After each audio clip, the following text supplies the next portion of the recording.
Bien, estamos grabando una canalización con el maestro Yenel, el maestro Jesús, para este domingo de Pascua y vamos a comenzar haciéndole unas preguntas que tiene Adrián, esta vez sobre un tema concreto. Vamos a ver, ¿qué tal, Adri? ¿Cómo estás? ¿Me escuchas bien?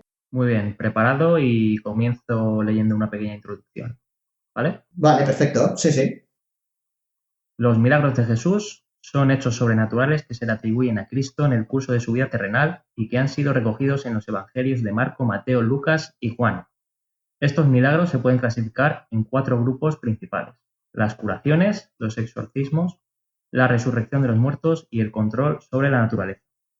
Dichos milagros causaban la indignación de los escribas y los maestros de la ley. Por eso, los escribas fariseos y otros contemporáneos suyos los atribuyeron a una confabulación con Belcebú. Jesús se defendió enérgicamente de estas acusaciones. Según los relatos evangélicos, Jesús no solo tenía el poder de expulsar demonios, sino que transmitió ese poder a sus seguidores. Incluso se menciona el caso de un hombre que, sin ser seguidor de Jesús, expulsaba con éxito demonios en su nombre. Según Mateo, las ciudades de Corzín, Betsaida y Capernaum fueron el lugar donde Jesús realizó la mayor parte de sus milagros.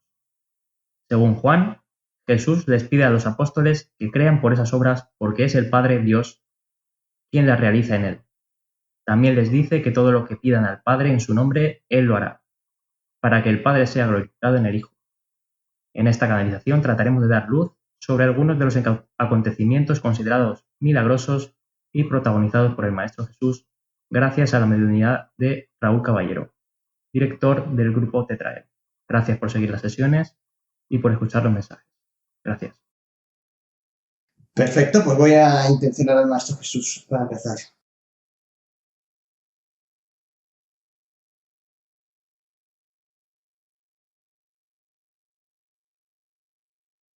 Aquí estoy, queridos hermanos. Me habéis convocado. Hola, Maestro. Es un gran honor tenerle entre nosotros y gracias por estar siempre presente. Si quiere realizar alguna introducción. Durante mucho tiempo he intentado hacer hincapié en mis mensajes, en la palabra, mucho más importante para mí que eso que vosotros llamáis milagros. Comprendo que vuestra finalidad como grupo es desmitificar misterios, ya que estos realmente no existen, solamente hay una falta de información tremenda, al igual que en todos estos acontecimientos que se han plasmado sobre mí. Y sigo, como decís vosotros, rompiendo una lanza a favor de mis mensajes. Creo que el milagro no es en lo que se tiene que dar la persona que nos escuche. No en el milagro, no en esa acción para vosotros sorprendente, sino en el mensaje, en la palabra. Como he dicho en alguna oportunidad, el auténtico milagro es escuchar al que necesita ser escuchado, dar aliento al que lo necesita, compartir con el que no tiene. Y ese es el auténtico milagro. Todo lo demás no es relevante para nada. De todas las maneras, ya te comento y te introduzco, querido hermano, que la mayor parte de hechos se han mitificado referido a los milagros, porque los milagros directamente no existen. No existen, lo que existen son hechos científicos que de alguna manera no se han podido comprobar, en gran parte porque no hay las suficientes eh, la suficiente información como para llevarlo a estudio, sino algunas de las cosas ya se hubieran desmitificado hace tiempo. Hay un interés en mitificar mi figura, pero realmente solo soy uno más con todos vosotros. Y así lo fui cuando estuve en vida.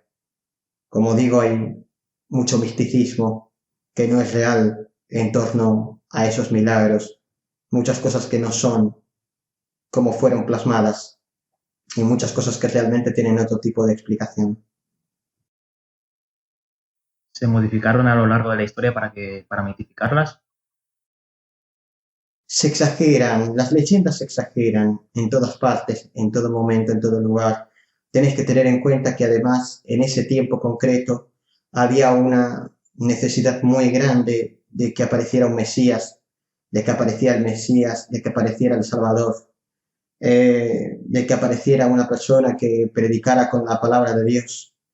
Entonces, esa necesidad de encontrar a alguien en quien creer y ese gran estudio que yo había tenido a lo largo de mis años, de esos años que habéis considerado perdidos, en los que viajé, en los que investigué, en los que estudié, hizo que muchos de los fenómenos se atribuyeran justamente a eso, a milagros, porque era lo que interesaba creer en el momento, pero interesaba creerlo inconscientemente también. Había unas ganas muy grandes de creer en algo y de mitificarlo todo. Eso junto con la falta de información y la ignorancia de la época hace que cuando alguien cuente algo, lo cuenta de otra manera y de boca en boca, al final el suceso va creciendo, ¿no? Y se va magnificando. De todas las maneras, una cosa sí tengo clara. Yo siempre comentaba lo mismo. Ve y difunde lo que has visto aquí. Ve y difunde este acontecimiento, este hecho. Porque para mí era muy importante, aun yo sabiendo que la mayor parte de las personas que iban a verme no iban a comprender lo que había sucedido. Para ellos iban a darle una atribución mágica. Y yo me aproveché de eso, queridos hermanos. Es cierto que yo me aproveché, pero no me aproveché negativamente hablando. Lo utilicé porque pretendía que se difundiera la palabra y sabía que las personas solamente creen en base a cosas que ven con sus propios ojos. Como vosotros decís, una imagen vale más que 1000 palabras. Y yo hacía, no 1000, 1 millón de palabras, pero la gente no lo comprendía. Y cuando veían una de estas cosas, aunque tuviera una explicación, y yo sabía que la explicación que ellos le iban a dar no tenía nada que ver con la auténtica, la utilicé a mi favor. Pero la utilicé a mi favor porque era necesario que más personas creyeran en mí para que se difundiera mi palabra, que al final era la palabra del Padre. Según la Biblia, usted en varias ocasiones dice que no se lo cuenten a nadie lo que había hecho en ese momento, algún milagro. ¿Eso es así? Eso pasó, pero ocurrió en la minoría de los casos. En la mayoría era yo el que animaba que se difundiera porque interesaba. Era en la minoría de los casos y era por situaciones muy concretas, ¿De por otro peligro? tipo de situaciones. Bueno, más bien de peligro incluso para con la otra persona, porque yo sabía que era gente a veces que la iban a perseguir fácilmente porque ya estaban relacionadas con personas de poder y tampoco quería que lo difundieran para que no corriera su vida a peligro. O sea que sopesaba muy bien en ese sentido lo que hacía. Y lógicamente que alguna vez me equivocaría porque era humano, pero la mayor parte de las veces yo insistía en que se difundiera. ¿Por qué tenía esa necesidad la gente de la época de creer en un Salvador o en un Mesías? ¿Y encarnó usted como ese Salvador o Mesías? Yo encarné para difundir la palabra del Padre. Y como yo ha habido muchos otros maestros en muchas épocas distintas, aquel que conocéis por el nombre de Sócrates, aquel que conocéis por el nombre de Platón, aquel que conocéis por el nombre de Siddhartha, han existido muchos maestros, muchas figuras, anteriores y posteriores a mí. No soy más que ellos, soy uno más con ellos. Y la gente tenía esa necesidad de creer por la opresión del pueblo romano y esa opresión era algo. Piensa que en la época había una cantidad de pobreza enorme y que la desigualdad social era muy grande. y, y el pueblo judío necesitaba creer en algo. Y usted estudió las obras de Platón y Sócrates, ¿no? Yo estuve en Grecia, yo estuve en la India, yo estuve en muchos lugares, y lo sabes, querido hermano, y estudié todas las obras, todas, absolutamente todas. Yo era muy aficionado a la filosofía, pero no solo a la filosofía. Durante todo ese tiempo estudié medicina, medicina de la época, pero medicina, y me sirvió para muchas de las cosas que tú me vas a decir después. Estudié muchísimas de las cosas, estudié agricultura, estudié pesca, estudié astrología, estudié muchas cosas, muchísimas cosas. Todo lo que tenía a mano lo estudiaba. Todo, porque era un apasionado. Simplemente hay una diferencia entre yo y los demás. No es que yo fuera más, es que yo era más curioso, muy curioso, y pasé toda mi vida leyendo e investigando hasta que llegó el momento de difundir lo que había aprendido. Y lo difundí de la manera que yo creía que se iba a comprender mejor, en forma de parábolas. Hoy no valdrían esas formas, habría que hacerlo de otra manera todo. Y está bien que así sea, está perfecto. Por ejemplo, una vez tú me preguntaste si yo podía hacer mediunidad. Y claro que hubiera podido hacerlo, pero no era lo que se buscaba en la época. No me hubieran creído. Lo que se necesitaba era obra. Obra quiere decir que yo me moviera, que yo caminara, que yo peregrinara por todos los lugares, que yo pasara hambre, porque yo pasé hambre, y que yo aguantara todas esas penurias, pero difundiera la palabra y predicara con el ejemplo. Esos milagros que tú comentas no son más que obras, obras que son necesarias para acompañar esa misión. ¿La mediunidad la aprendió por usted mismo o la aprendió de algún maestro? Aprendí a meditar durante mucho tiempo, durante las eras, durante las épocas, en los distintos lugares en los que estuve. Sobre todo cuando estuve en el Nepal, practiqué mucho todo lo que tenía que ver con la meditación, el encuentro conmigo mismo, con mi ser. Y ahí es donde me contacté muchas veces con mi propio Tetán. Está bien. Como pregunta introductoria a los milagros y para rememorar un poco sesiones anteriores, usted mencionó que poseía en vida un gen sanador. ¿Este gen sanador especial es algo que muy poquitas personas tienen? En realidad, querido hermano, hay, hay tres genes, de los cuales dos genes relacionados con la sanación, digo. Todo humano ya posee dos genes relacionados con la sanación. Por eso cada uno de vosotros, que sois creadores y que podéis sanar, tenéis la facilidad para sanar las auras de los demás. Vosotros conocéis ejemplos en vuestro grupo de personas que sin tener ese tercer gen activo son capaces de aliviar dolencias a través del campo áurico.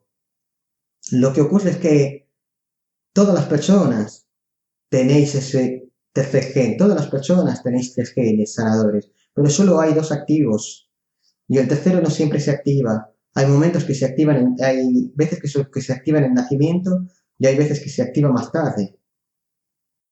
Una vez activo, quedaría activo. Sí, así es. De hecho, yo lo tenía activo y es cierto que no aprendo Usted ya a nació utilizarlo con el hasta que activo. no tomo, sí, con el activo, pero no aprendo a utilizarlo hasta que no tomo la energía crística en el bautismo.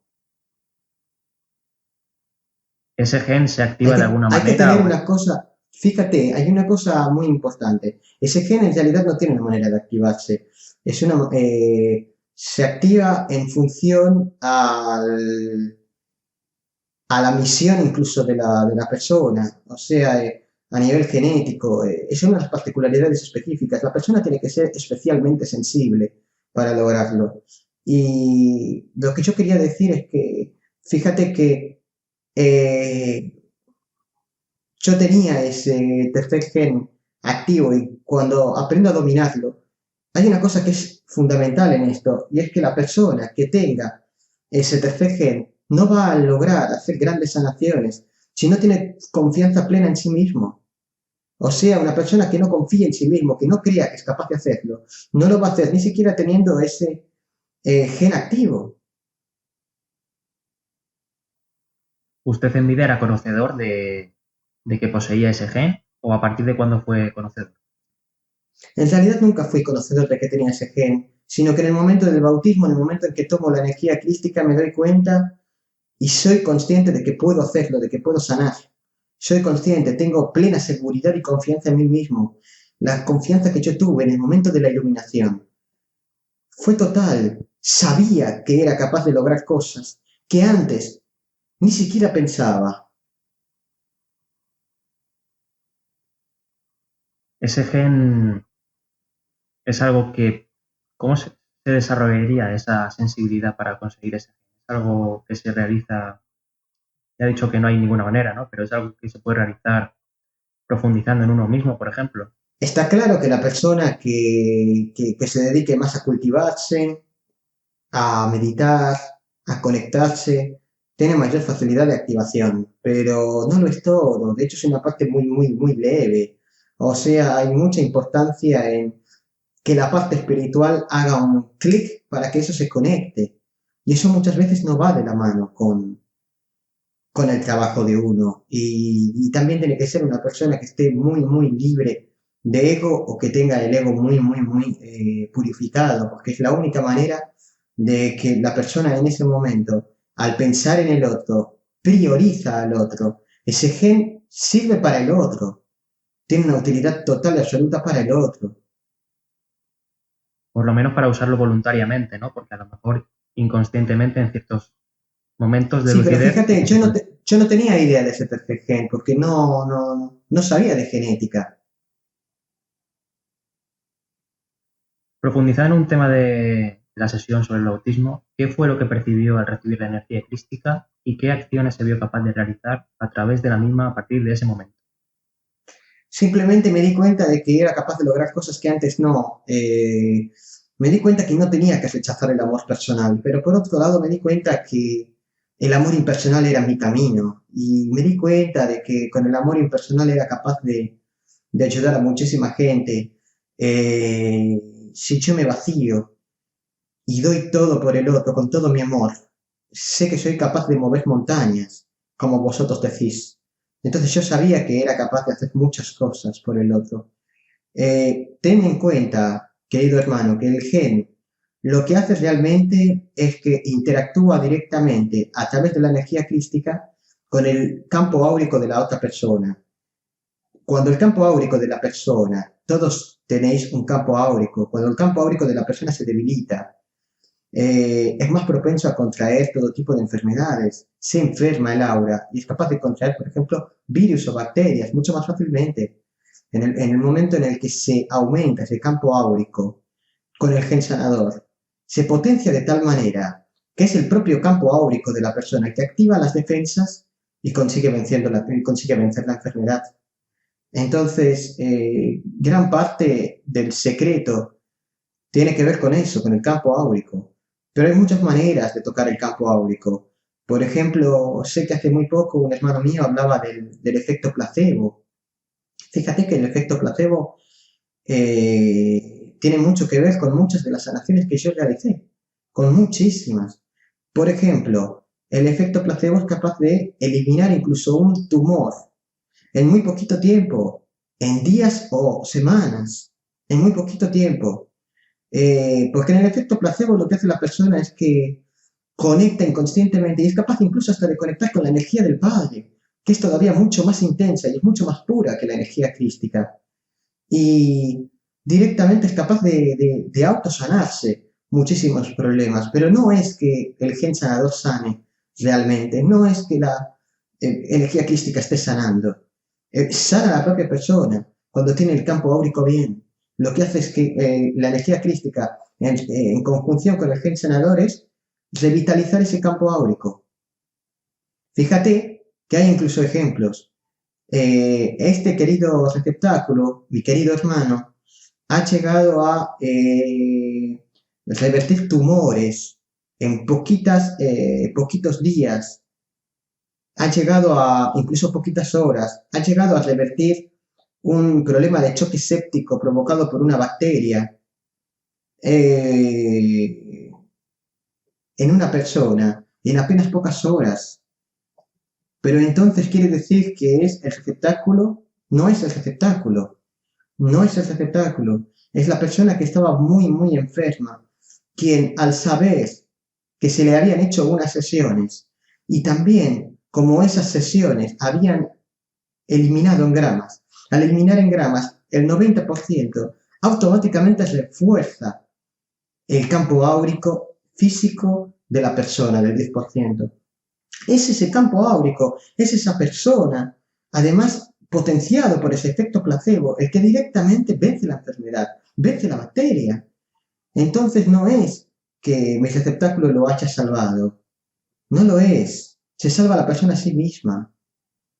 Pero es verdad que mi receptáculo actúa como un intermediario, como lo ha hecho también, como digo, revirtiendo tumores o como también lo ha hecho ayudando a mejorar clínicamente demostrado neuronas de las personas que están afectadas por cortocircuitos, enviando energía crística.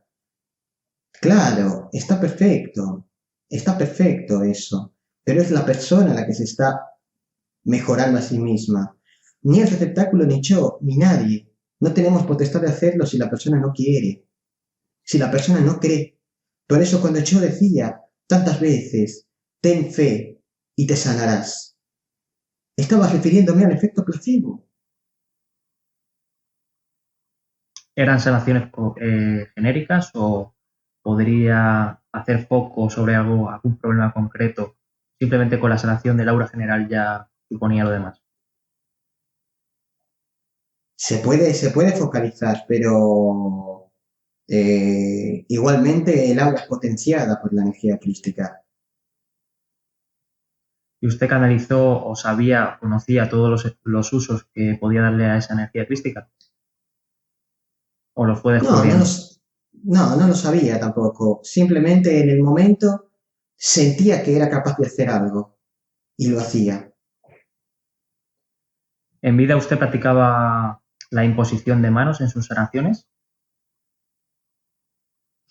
Sí, digamos que era una manera de poder transmitir esa energía crística. ¿Y a distancia no lo hacía también? No, a distancia nunca lo hice. ¿Siempre tenía que estar presente en las sanaciones? Sí, así es. ¿Y todas las sanaciones que se realizaban era usted haciendo de canal de la energía crística? Sí, así es también. Todas las que fueron de intermediario directo, yo sí. E insisto, muchas personas sanaron por su propia fe. Ajá. Luego, si quiere, concretamos un poquito. La aureola, Luego concretamos. como últimas preguntas de esta parte de la sesión, ¿la aureola dorada con la que se lo dibuja a usted en muchísimas pinturas fue real en vida? ¿Eso lo podían percibir algunas personas? Fue real, hubo personas que lo podían visualizar, fueron personas muy concretas, pero que lograron visualizar esa energía. Actualmente, fíjate que es muy difícil tener ese gen sanador activo. Actualmente apenas hay 5 personas en el planeta que tengan ese gen sanador activo. Entre ellas, una de ellas es este querido receptáculo, este hermano mío, que lo activó no hace mucho tiempo. Pero no se lo cree. O sea, no tiene la fe, no tiene la seguridad que yo tenía. Y es imposible que logre hacer cosas que yo lograba hacer. ¿Se podría saber que otras personas también lo poseen activo? No, no es importante ese detalle. Me gustaría salvaguardar intimidades. Solo quería decir eso por ahora, introductoriamente. He dado mucha información sobre los milagros, sobre cómo reaccionan y cómo no son milagros, no son milagros. Luego concretaré en algunos detalles específicos y vas a ver cómo todo tiene una explicación, créeme. Vale. Gracias, querido hermano. Te envío toda mi luz crística. Muchísimas gracias, maestro.